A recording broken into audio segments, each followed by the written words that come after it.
அனைவருக்கும் வணக்கம், நல்வாழ்த்துக்கள், வாழ்க வளமுடன். நமக்கு நேர்மறை சிந்தனை அவசியம் வேணும். நேர்மறை சிந்தனை தான் நமக்கு நல்ல பலனை கொடுக்கும். எதிர்மறை சிந்தனை தீய பயனை தான் கொடுக்கும். கெடுதலான பலனை தான் எதிர்மறை சிந்தனை கொடுக்கும்.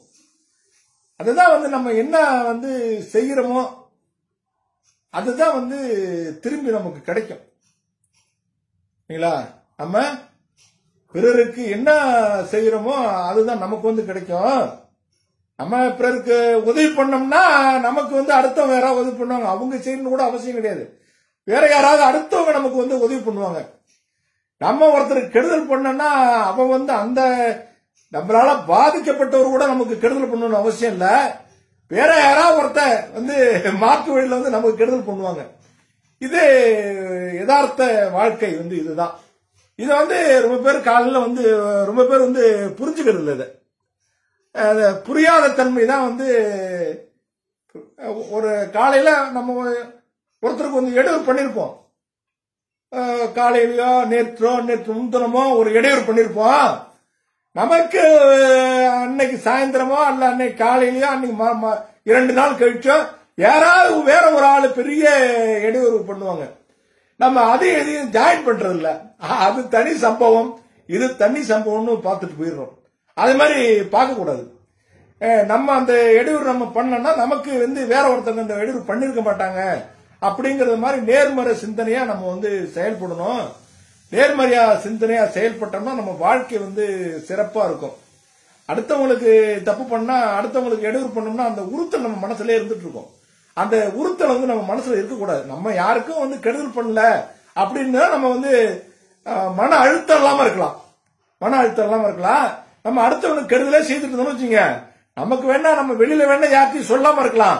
ஆனால் அந்த நம்ம மனசுக்கு தெரியும்ல, மனசாட்சிக்கு தெரியும்ல, அந்த மனசாட்சியில அதை உறுத்திட்டே இருக்கும். நம்ம இது மாதிரி கெடுதல் பண்றோம் உறுத்திட்டு இருக்கோம்.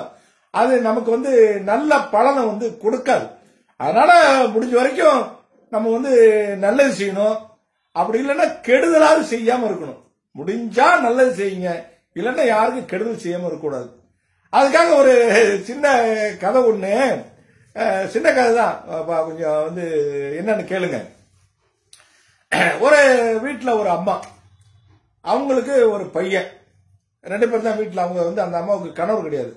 அந்த பையன் வெளியில சம்பாதிக்க போயிட்டான். இந்த அம்மா மட்டும் வீட்டுல இருக்காங்க. அவங்கள்ட்ட ஒரு நல்ல குணம். நல்ல குணம்னா எல்லார்ட்டையும் நல்ல குணங்கள் இருக்கு. எல்லார்ட்டையும் நல்ல குணங்கள் இருக்கு. சில பேர்ட்ட அது வெளிப்படுது, பல பேர்ட்ட அது வெளிப்பட மாட்டேங்குது. அந்த குணம் சில பேர்ட்ட தான் வெளிப்படுது, சிலர்கிட்ட. அதை கவனிக்கணும் நீங்க. சிலர்கிட்ட தான் நற்குணங்கள் வெளிப்படுது, பலர்கிட்ட அந்த நற்குணங்கள் இருக்கு, ஆனா வெளிப்பட மாட்டேங்குது. அந்த அம்மா என்ன பண்றாங்க, டெய்லி தினம் இட்லி தான் அவங்க இட்லி வியாபாரம் வீட்டுல செய்துட்டு இருக்காங்க அப்படின்னு வச்சுங்க. அவங்க என்ன செய்வான்னு கேட்டீங்கன்னா, காலையில இட்லி செய்த முதல்ல இட்லி எடுத்தோன்னே 2 இட்லியை கொண்டு அந்த அந்த செவுத்து கட்டை மேல வச்சுட்டு வந்துருவாங்க. அதை யாராவது சாப்பிட்டு போட்டோம் எடுத்துட்டு போட்டோம் அப்படின்னு சொல்லிட்டு வச்சு வந்துருவாங்க. இதை அவங்க தினம் விடாம செய்துட்டு இருக்காங்க. அத ஒருத்தர் ஒரு கூணு கிழவர் ஒருத்தர், அவர் தினம் அதை எடுத்துட்டு போடுவார். அந்த இட்லியை அது டைம் தனியாக பார்த்துட்டு இருக்காரு. அந்த இட்லி எடுத்துட்டு போடுவார், தினம் எடுத்துட்டு போடுவார். இது தொடர்ந்து நடந்துட்டு இருக்கு. ஆனா அவரு எடுத்துட்டு போகும்போது ஏதோ சொல்லிட்டு எடுத்துட்டு போறாரு. இந்த இட்லி தினம் எடுக்கும்போது ஏதோ ஒரு வார்த்தை 2 வார்த்தை சொல்லிட்டு தான் அவர் எடுத்துட்டு போயிட்டு இருக்காரு. சொல்லிட்டு எடுத்து போயிட்டு இவங்களுக்கு அதை ஒரு நாள் பாக்குறாங்க. என்ன அந்த ஆளு ஏதோ முனிவிட்டே எடுத்துட்டு போறானே, என்னன்னு அதை கேட்கணும் அப்படின்னு சொல்லிட்டு அதை ஒரு நாள் மறைஞ்சிருந்து அதை கேட்கறாங்க, அவன் என்ன சொல்றான்னு சொல்லிட்டு. அவன் என்ன அவரு சொல்றாரு கேட்டீங்கன்னா, நீ செய்த பாவம் உன்னிடமே இருக்கும், நீ செய்த தர்மம் திரும்பவும் உன்னை அடையும் அப்படின்னு அந்த ஆள் சொல்லிட்டு போறாரு. நீ செய்த பாவம் உன்னிடமே இருக்கும், நீ செய்த தர்மம் திரும்பவும் உன்னை வந்து அடையும் அப்படின்னு போயிட்டு இருக்காரு. அது வந்து ஒரு நாள் கிடையாது, தொடர்ந்து இதேதான் வந்து சொல்லிட்டு போயிட்டு இருக்காரு. அது அந்த அம்மாவுக்கு வந்து அது தவறாப்படுது. என்ன தவறாப்படுதுன்னா, என்னது ஏதாவது ஒண்ணு நம்மளை வந்து இது மாதிரி வச்சிருக்கே புண்ணியவதி மகராசி நீ நல்லா இரு போவான்னு வாழ்த்தணும். அந்த வாழ்த்துல சரி வாழ்த்தலனாலும் பரவாயில்ல, பெசாமையாவது போகணும். நீ செய்த பாவம் ஒண்ணுகிட்டே இருக்கும், நீ செய்த பாவம் ஒண்ணுகிட்டே இருக்கும். அதை வந்து அவங்க வந்து எப்படி சிந்திக்கிறாங்க பாருங்க. அந்த புண்ணியங்கிறத விட்டுட்டாங்க. செய்த பாவம்னா ஏதோ அவங்களுக்கு ஒரு மனசுல வந்து உறுத்தல், அவங்க மேல அந்த சரிட்டு அவங்க தொடர்ந்து அதை செய்துட்டு இருக்காங்க. அந்த பணி இட்லி வைக்கிறது செய்துட்டு இருக்காங்க. அந்த ஆளு தொடர்ந்து அதை சொல்லிட்டு போயிட்டு இருக்காரு. ஒரு நாள் அவங்களுக்கு வந்து தன்னை அறியாம கோபம் வந்து அறிவுக்கு சத்துருங்க. கோபம் அறிவுக்கு ஜத்துருன்னா எதிரி, அறிவுக்கு எதிரி. ஒரு மனிதனுடைய வாழ்க்கையை அப்படியே தலைகீழ வந்து பிரட்டி போட்டுடும் கோபங்கிறது. ஒரு நாள் அவங்களுக்கு வந்து கோபம் வந்துருது. கோபம் வந்து என்ன செய்யறாங்க, என்ன அந்த ஆளு மாதிரி பண்ணிட்டே இருக்கான், அவனை வந்து நம்ம வந்து சும்மா விடக்கூடாது அப்படின்னு சொல்லிட்டு அந்த அவனுக்கு வைக்கிற அந்த சிவத்து மேல கட்டையில இட்லி வைக்கிறாங்கல்ல, அந்த இட்லில வந்து நெச்ச கலந்துடுறாங்க, நெஞ்சு விஷத்தை கலந்துடுறாங்க. விஷத்தை கலந்து எடுத்துட்டு போறாங்க. எடுத்து கொண்டு அந்த மேலையும் அந்த இது மேலையும் அந்த வைக்கக்கூடிய போதும் வைக்கிற இடத்துலயும் வச்சுட்டாங்க. வச்ச உடனே அவங்க நல்ல ஒரு இட்லி கொண்டு தினம் வச்சிட்டு இருக்காங்கன்னா, 2 இட்லி வைக்கிறாங்கன்னா அவங்க நல்ல மனசு இருக்கும்ல. இப்படிதான் நல்ல மனசோட கெட்ட மனசு அதிகமா வேலை செய்தவங்களுக்கு. அப்ப அந்த நேரம் வந்து அந்த நல்ல மனசு என்ன பண்ணுது, கொஞ்சம் பதப்பதைக்கு துடிக்குது. ஐயோ பாவம் என்ன வேணாலும் சொல்லிட்டு போட்டோம், அதுக்காக ஒரு உயிரை போய் நம்ம வந்து கொல்றோமே, அது பாவம் இல்லையா அப்படின்னு சொல்லிட்டு என்ன பண்றாங்க, அந்த விஷம் கலந்த இட்லி எடுத்து சாக்கடையில வந்து போட்டுட்டு, விஷம் கலந்தாச்சு இல்ல, சாக்கடையில போட்டுட்டு வேற 2 இட்லி நல்ல இட்லி அந்த செவுத்து மேல வச்சுட்டு இவங்க வந்து வந்துடுறாங்க. அந்த ஆள் அப்பயும் அதே வார்த்தைய வாசகத்தை, நீ செய்த பாவங்கள் உன்னிடமே இருக்கும், நீ செய்த தர்மம் திரும்பவும் உன்னை வந்து சேரும் அப்படி சொல்லிட்டு போற. முடிஞ்சிச்சுங்க. அது முடிஞ்சிச்சு, அதோட வந்து முடிச்சு.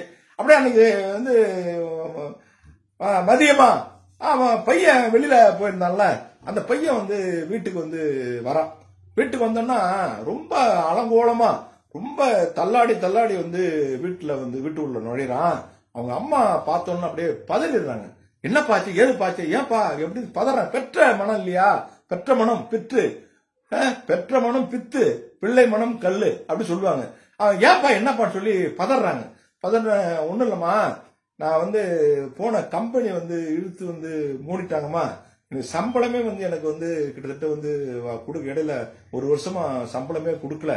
அதை வந்து இந்த கொரோனா வந்து ஒருபாடு சுத்தமா வந்து ஒண்ணுமே இல்லம்மா, அதனால வந்து எனக்கு வந்து வர்றதுக்கு கூட வந்து கையில வந்து பணம் இல்ல, நான் கொஞ்சம் பணம் ரெடி பண்ணி வாங்கிட்டு வந்தேன், அது வந்து யாரோ இந்த மணி பர்ஸை வந்து பிட் பாக்கெட் அடிச்சுட்டாங்க, நான் மெதுவா அப்படியே நடந்துக்கிட்டு தடுமாறி நம்ம தெருவுக்குள்ள வந்துட்டோமா, தெருவுல வந்து நுழையிற நேரத்துல வந்து எனக்கு பசி மயக்கம் போட்டு கீழே ஊழ்ந்துட்டேன்.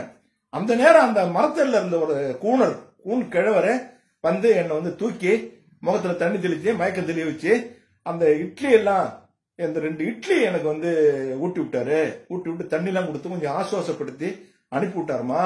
அவர் வந்து என்ன காவந்து பண்ணலன்னா நான் செத்துருப்போம்மா பசி மயக்கத்துல அப்படி சொல்லிட்டு அந்த பையன் வந்து இந்த அம்மாட்ட வந்து சொல்றான். சொன்னோன்னா அப்படியே அப்பதான் அவங்களுக்கு வந்து புரியுது. என்ன புரியுது கேட்டீங்கன்னா, நம்ம செய்த பாவம் வந்து நம்ம கிட்டே இருக்கும், அது வந்து வேற யாரும் அதை வாங்கிக்க மாட்டாங்க. ஆனா நம்ம செய்த புண்ணியம் இருக்கு பாத்தீங்களா, அதை வேற யாராவது திருப்பி செய்திருவாங்க. அவங்க செய்த புண்ணியம் அந்த பையன் மயங்கி விழுற இடத்துல அவர் இருந்திருக்காரு, அந்த அவங்க விட்டு இட்லியவே அதை கொடுத்து அவனை தெளிய வச்சுட்டாரு. இதே விஷம் கலந்த இட்லி எடுத்து போயிருந்தாலும் அவர் உடனே சாப்பிட்டு இருக்க போறது இல்ல, விஷம் கலந்த இட்லி இருந்தாலும் வச்சிருந்து அந்த பையனுக்கு தான் கொடுத்திருப்பாரு, அந்த மயங்கி விழுந்த பையன் கொடுத்திருப்பாரு, அந்த பையன் இறந்து போயிருப்பான். அதனால அந்த அம்மா வந்து கெடுதல் பண்றதுல இருந்தும் தப்பிச்சுட்டாங்க, அவங்க புள்ளையும் காவந்து அணிச்சு அவங்க செய்த புண்ணியங்கள் வந்து அவங்கள வந்து தர்மம், அவங்க செய்த தர்மம் வந்து அவங்க குடும்பத்தையே காத்திருச்சு அப்படி சொல்லிட்டு நம்ம வந்து ஒரு இதா எடுத்துக்கலாம். அதனால நேர்மறை சிந்தனையோட நம்ம வந்து செயல்படுவோம், யாருக்கு கெடுதல் செய்யணும்னா நம்ம நல்லதே செய்வோம்னு கேட்டுக்கிறேன். நன்றி, வணக்கம்.